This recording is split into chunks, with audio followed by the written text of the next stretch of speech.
निर्वाचन अधिकारी श्री मनोज कुमार जी से मुलाकात हुई हम लोगों के प्रतिनिधिमंडल की। हमारे प्रदेश अध्यक्ष सवाजीत जी, सह प्रभारी हमारी ब्रिज कुमारी जी, हमारे प्रदेश के प्रवक्ता वैभव माहेश्वरी जी, महासचिव हमारे दिनेश पटेल जी और हमारे प्रदेश के उपाध्यक्ष सरबजीत जी, हम सब लोग थे। और मैंने इस बात पर हैरानी जाहिर की कि कैसे आचार संहिता रहते हुए कोई राज्य सरकार निर्वाचन आयोग से बगैर पूछे 144 प्रदेश में लागू कर दे।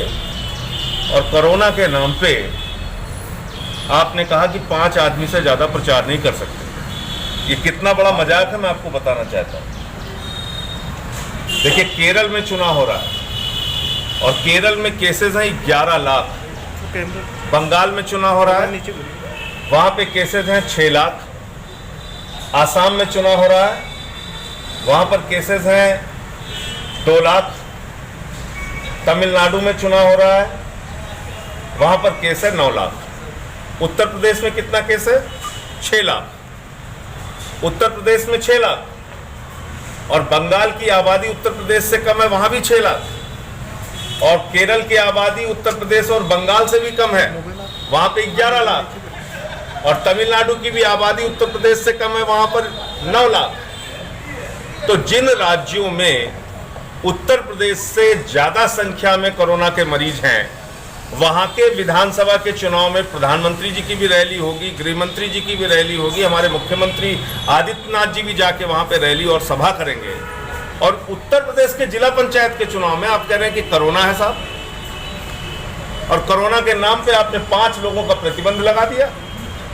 अब ना हम बूथ की कमेटी की मीटिंग कर सकते हैं, ना कोई छोटी मोटी सभा अपनी कर सकते हैं, ना कार्यकर्ताओं के साथ बैठक कर सकते हैं, ना कोई अपना प्रचार अभियान चला सकते हैं। तो मैंने अनुरोध किया है मुख्य निर्वाचन अधिकारी महोदय से कि आप कृपा करके इसमें राज्य सरकार से बात कीजिए तत्काल, और ये प्रतिबंध खत्म होना चाहिए। ये बात मैंने कही। दूसरी बात, सिंबल मिलने के बाद चुनाव होने तक मात्र 5 दिन का समय देना प्रचार के लिए, ये भी एक अन्याय है उन प्रत्याशियों के लिए जो जिनके पास पैसा नहीं है, जो डोर टू डोर कैंपेनिंग करके अपना प्रचार करते हैं, अपने पर्चे पहुंचा के गांव-गांव में जाके लोगों से मिल के छोटी मोटी सभाएं करके। अब आपने एक तो सभाओं पे और जनसंपर्क पे पूरी तरीके से रोक लगा दिया, दूसरा आपने कह दिया सिर्फ 5 दिन में पूरा प्रचार करना है। तो हाथ और पैर दोनों बांध के आज चुनाव अगर करा रहे हैं तो इस चुनाव का मतलब क्या है? पंचायत की इकाई लोकतंत्र को सशक्त करने की सबसे मजबूत इकाई है। पंचायत की इकाई हमारे भारतीय लोकतंत्र का एक मजबूत स्तंभ है। और अगर वहां के चुनाव निष्पक्ष नहीं हो सकते और वहां के चुनाव में इस प्रकार के प्रतिबंध लगाए जाएंगे तो मैं समझता हूं ये ठीक नहीं है। इसलिए इन 2 बिंदुओं पर विशेष तौर पर मैंने अनुरोध किया है कि अपनी ओर से राज्य निर्वाचन अधिकारी जिनके जिम्मे इस समय चुनाव है वो हस्तक्षेप करें और कार्रवाई करें। तीसरा एक विषय और था, आम आदमी पार्टी के प्रत्याशियों के साथ जो घटनाएं और कार्रवाई हुई हैं संत कबीर नगर में, प्रयागराज में और बदायूं में, उसका भी जिक्र हमने किया है, तो उसका भी उन्होंने संज्ञान लिया है।